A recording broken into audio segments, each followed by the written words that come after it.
Chapter 5, Windrider's Claws, February 1904 through May 1905. Later, at the company, Uncle sat for a long time figuring things on his abacus.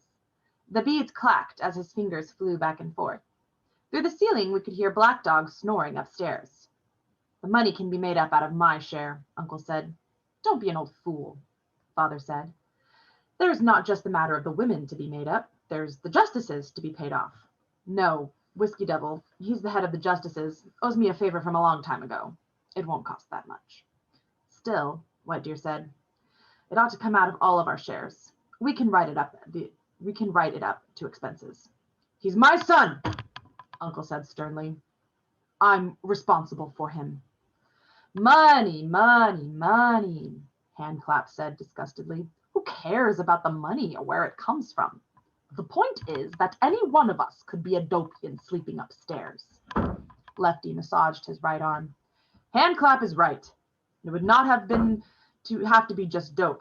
It could be gambling for me, or any one of 1,000 different traps that a tame man could fall into in this demon's land." "Put it to vote," White Deer said. "All those in favor of sharing the cost, put up your hands." He and Handclap put up their hands. "You're both fools," Uncle began. "Think of your families." "They do, old man," Father said. "That's why they're here. But this is their family too. Now, will you get talking to your justices?" Uncle slammed his abacus down on the table. "Who can talk to fools?" he grumbled. But there was a pleased look in his eye. As soon as Black Dog had recovered, he promised to reform. He sounded as if he meant it, but then he always did, Handclap told me later.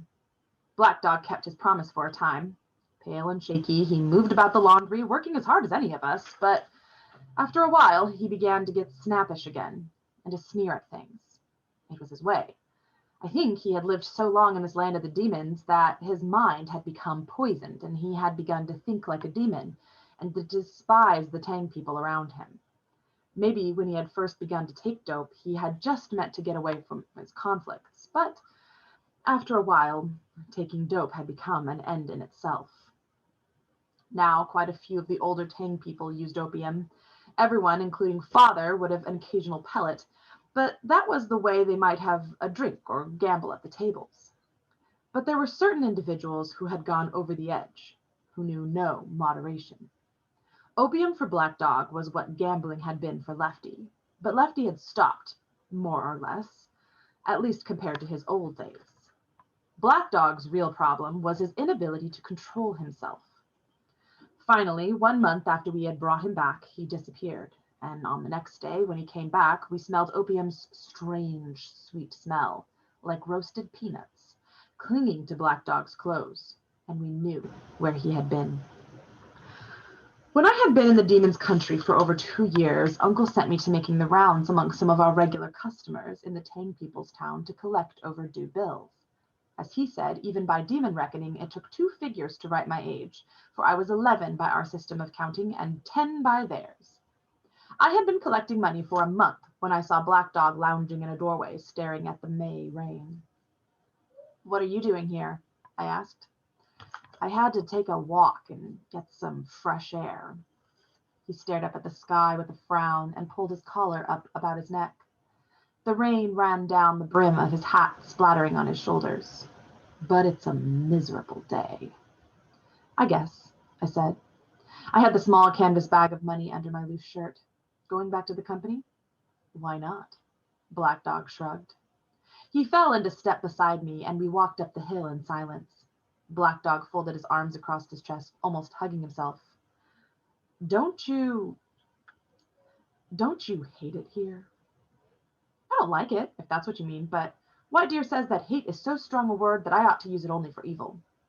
"But there's another way to forget evil," Black Dog said. We stopped for a moment in a doorway when the rain fell harder.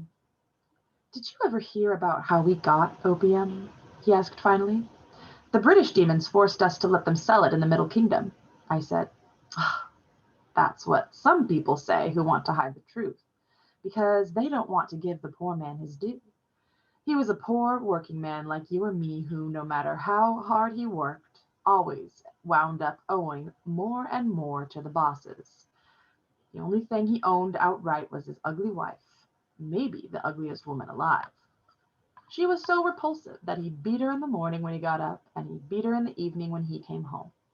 The wife never complained because she loved him dearly.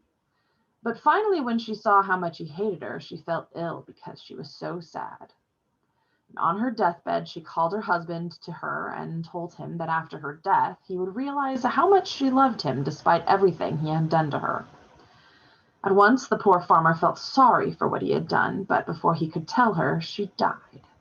10 days later, the poor farmer noticed a strange white flower growing from her grave. There was a little round fruit inside the flower. At first, the poor farmer was afraid that his wife had turned into some poisonous flower. He couldn't sleep at night thinking about the flower and what he'd done to his wife. He couldn't work then during the day, remembering the blows he had given her. She has every right to hurt me, the poor farmer said, for I have been a mean, spiteful man. And with that, he fell sick to himself, but he had no money to pay the doctors, nor any offspring to care for him. And then one night, during a feverish dream, he saw his wife. She told him that the flower on her grave had been woven from the strands of her soul.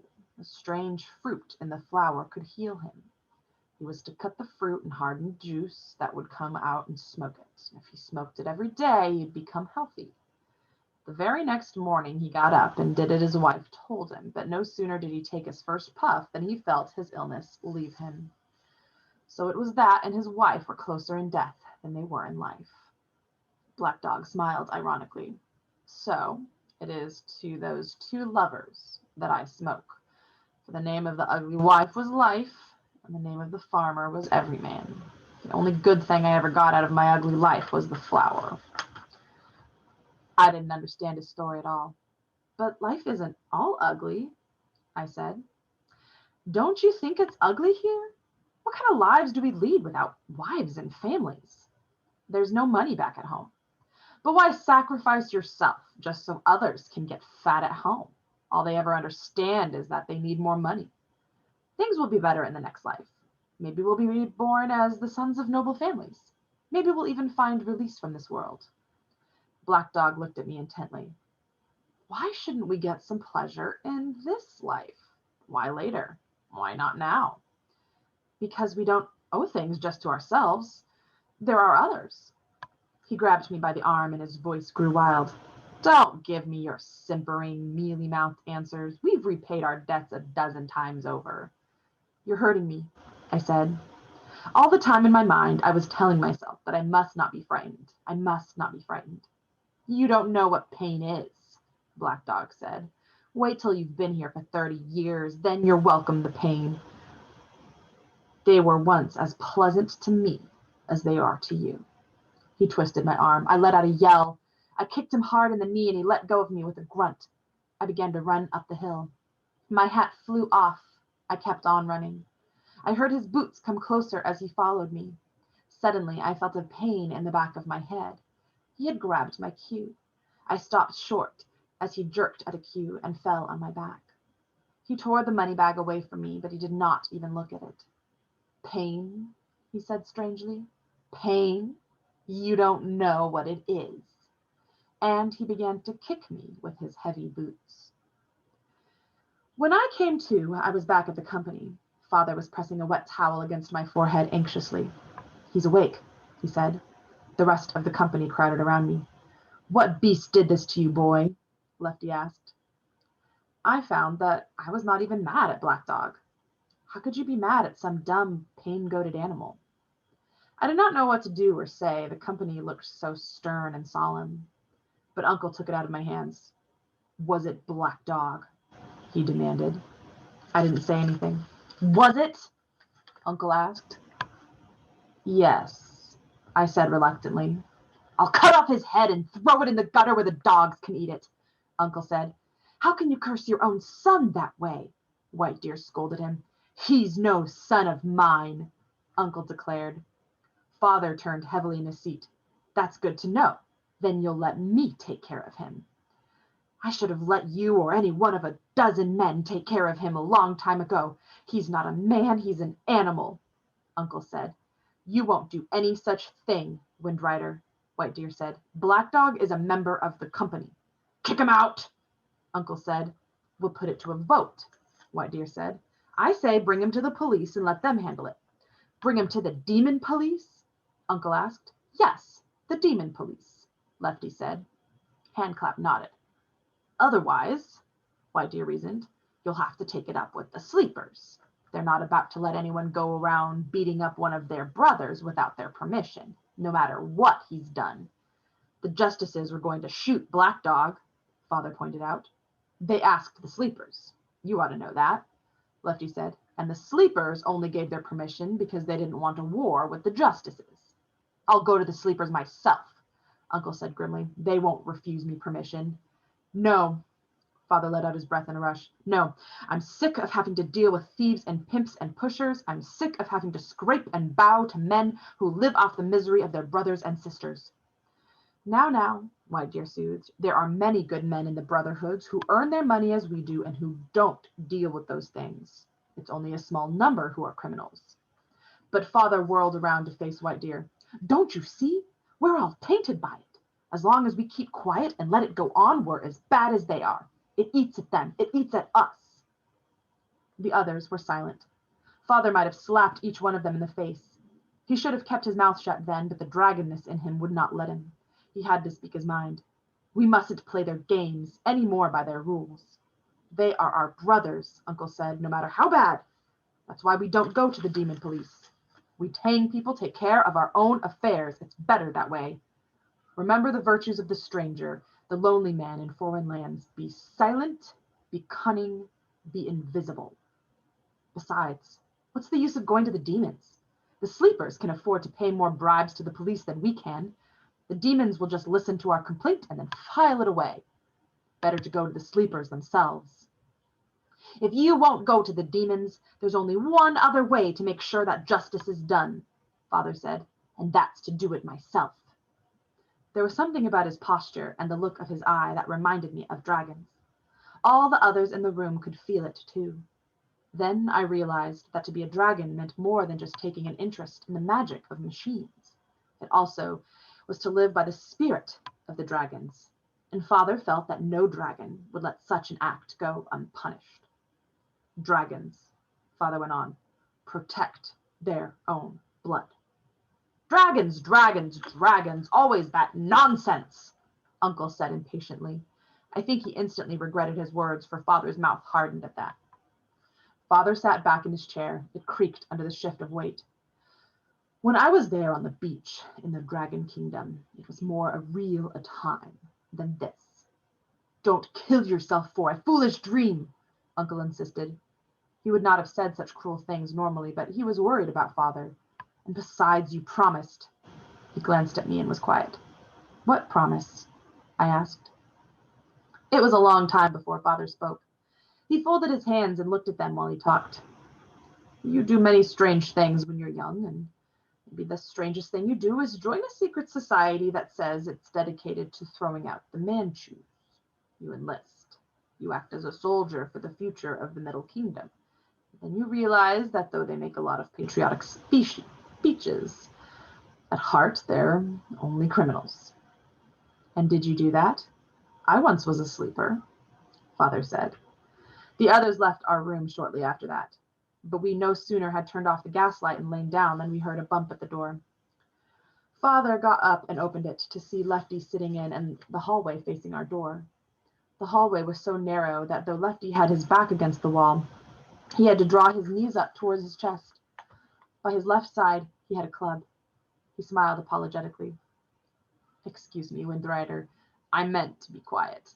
Handclap should never have eaten so much squash.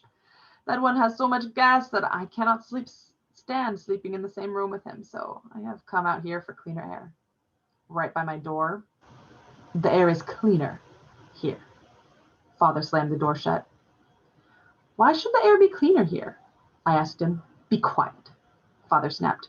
The fools are trying to keep me in. We had no window in our room, so the only way out was through the door. Father paced around the room. Finally, he seemed to notice me again. Go to sleep, Shadow. How do you expect to be reborn again as a dragon if you act like a criminal? I asked him. Dragons have claws, too. Father pushed me down on the mat and drew the quilt up at my neck. Now go to sleep. I felt rather than heard Father stir. He lit the gaslight, keeping it dim. Half awake, I watched as he rolled off his mat and got dressed, except for his boots. Then he went to our trunk and eased the lid up, piling the things silently on the floor until he reached the very bottom. From this, he drew a flat, rectangular package, and he undid the plain cotton cloth about it. The demons called it a hatchet, but it was really a squarish sword, looking much like a cleaver, except that the balance was truer. The light gleamed on the blade. He set it down by the door. Then he found his boots and set them down by his sword. He put his heart on the doorknob and leaned his ear against the door as if listening to Lefty in the hallway. Father straightened and wriggled his shoulders as if to relax them. He took several deep breaths before he jerked the door open. I had never seen Father move so fast. He jerked the door open, and Lefty had time to stare up in disbelief as he groped for his club when Father's fist hit him in the jaw. Lefty's head tilted back sharply, and he had a glassy look in his eyes. As he began to slump over, Father caught him and eased him to the floor. I closed my eyes quickly when Father came back into our room. I raised my eyelids slightly, so I could watch Father pick up his hat, boots, and sword in one hand before he closed the door. I remember again that Mother had told me to look after Father. I scrambled for my things, and with my boots clutched against my chest, I padded after him. I was just in time to see him pull on his boots before he went outside. I counted to 10 before I followed him outside. It was a night when the thick fog drifted through the streets, and I could not see more than an arm's length before me, and everything seemed unreal, as if I were asleep and dreaming. The gaslights showed in the fog only as dull spots of light, like ghosts hovering. A building would appear out of the grayness and then disappear. The whole world seemed to have become unglued. If ever there was a night for monsters to be out, this was the night. I could hear Father's steady, determined bootsteps fading away into the distance. I decided not to put my boots on after all, because the echoes might tell Father I was behind him. I shivered as I walked on the cold, wet pavement. I picked my way through the garbage and over the occasional demon who lay sprawled on the street with the vacant look of a dopey. We went 2 blocks down DuPont Street, and then 1 block up the steep street of the Tang people into an alley. I kept down the alley until I dimly saw Father's tall figure bulk out of the mist. He knocked at a door. I ducked into a nearby doorway. Who is it? A voice asked. It's the Wind Rider. I want to see the water fairy. Who? Some call him the Tiger General now.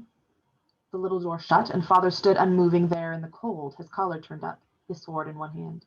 I stood shivering, my boots clutched to my chest, afraid to go to him, but afraid to leave.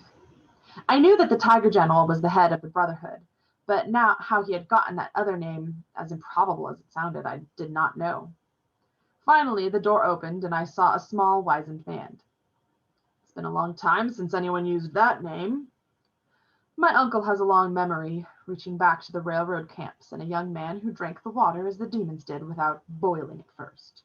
He told all the other Tang people what a superior stomach he had, and he took sick with the cramps and the runs.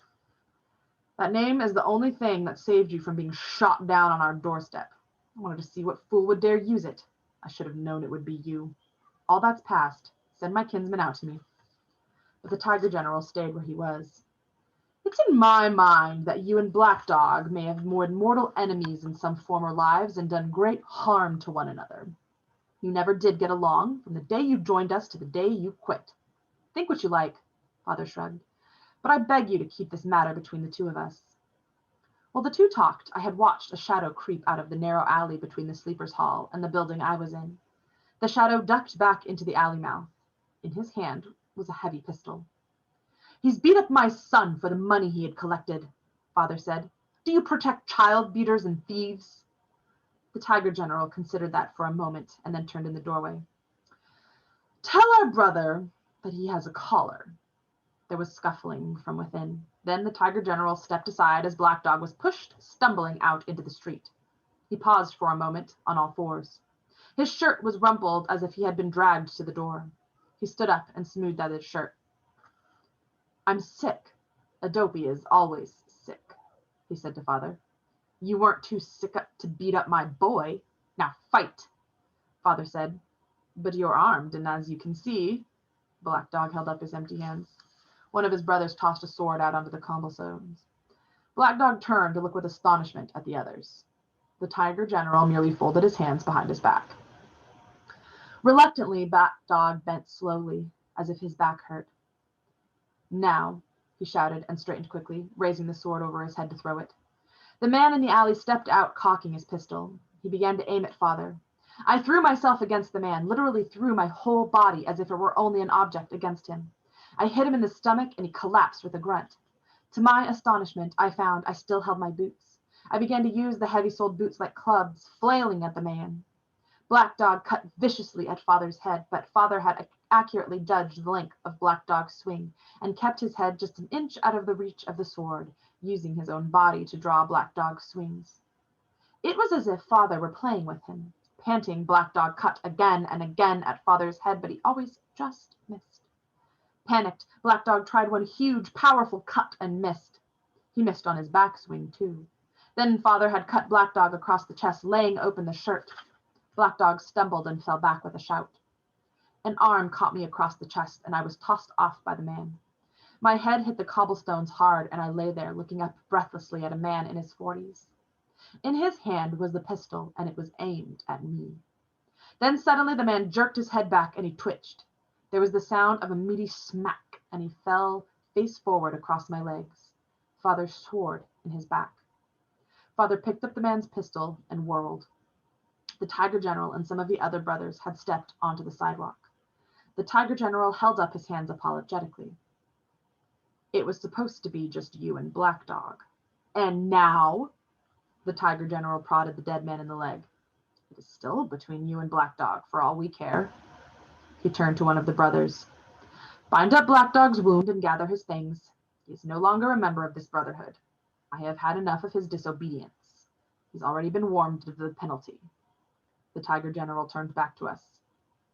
Are you satisfied? Is he? Father jerked his head in Black Dog's direction.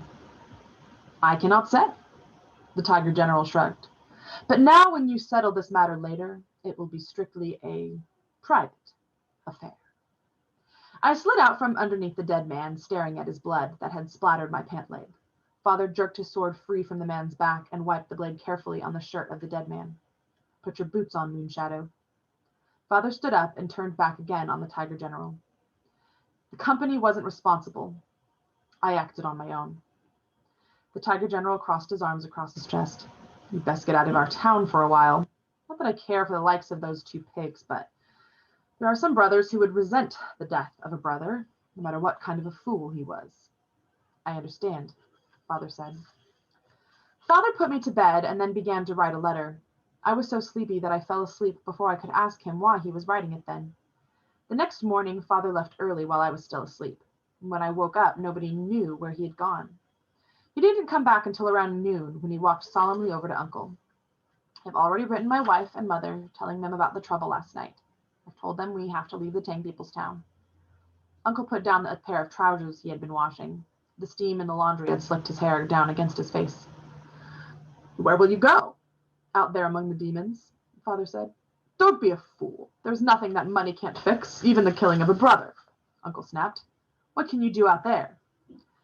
I went to see a demon, Mr. Alger, who manages apartment houses. I have a job cleaning and fixing things in those houses. I can heal sick machines on the side, too. And where will you live then? Uncle demanded. What demon would rent you? There was one demoness. She was once rich, but now she's poor. She lets people live in her house for money. They have a stable that they've converted into a little room. I'll stay there with my boy. You can speak their tongue well enough to collect bills, but not well enough to live among them. I can speak the language of machines, Father said. That will get us by. To hear you talk, you'd think it was you who'd been knocked on the head instead of your boy. Maybe I have been, Father said. I feel like I've just woken from some long dream.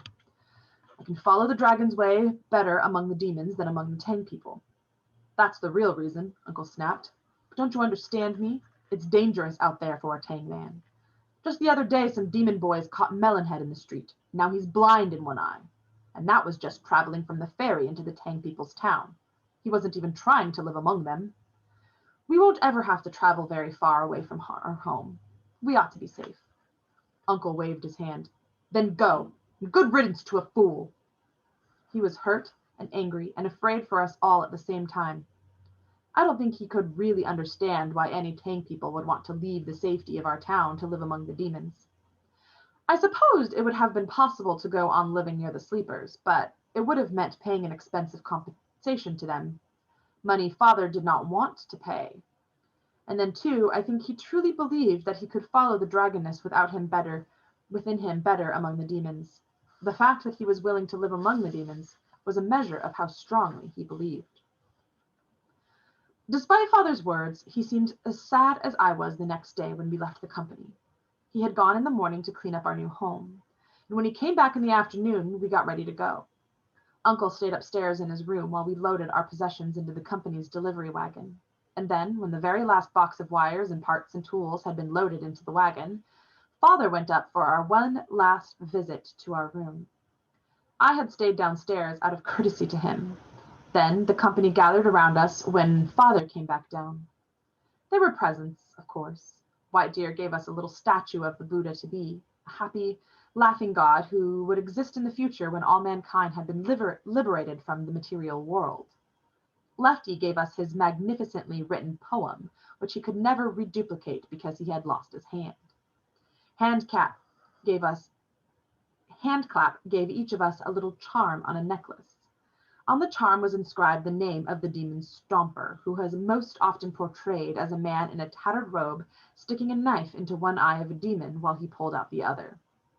It had been blessed by priests back home, the Enlighteners they were called, because their monastery was the place of full enlightenment. Everyone was impressed by Handclap's gift. And then we heard the sound of a door slamming upstairs and footsteps. Uncle had on his best outfit, looking as splendid as any lord. His arms were folded across his stomach, and his hands were hidden in the great sleeves. He hid his affection behind his gruffness. Well, you young fool, are you finally finished making enough racket to tear down the house? Yes, Uncle, Father said quietly. Suddenly, Uncle took a porcelain cup from his sleeve. There was a little bit of soil in it. In his other hand, he held some incense sticks. Here, he said. There was no way of identifying dirt, of course, but we all knew it must come from Uncle's own little cup of soil that he had brought back after one of his trips to home. For Uncle, the soil was very special, being a bit of the Middle Kingdom and home, and more, part of the land where his fathers and their fathers had worked before him. Put it in front of all your gods and your demon toys and burn some incense in it. Father cleared his throat. Thank you. Here, here, Uncle said in an annoyed voice. He thrust the cup and incense sticks into my hands. His own hands disappeared into his sleeves again. And good riddance to you. He would have turned away, but Father, on impulse, suddenly stuck out his hand. Uncle stared at it for a moment, and then, like a demon, took it and shook hands with Father. Then Father shook hands like a demon with all the others, rather than bowing and saying goodbye. He was determined to begin doing things in the demonic fashion. We mounted the buckboard next to Handclap. I sat between him and Father. Then Father cracked the reins on the backside of Red Rabbit, and with a lurch the wagon set off. I held the cup in my hands, looking at the familiar buildings passing by. Oh, I would be back to shop for things. Father thought it was prudent if I did the shopping in the Tings people's town for a while, but it would not be the same. Most of my day would be spent away from here. I felt Father's hand on my shoulder. He nodded at the cup. We'll give that a special place, he said kindly.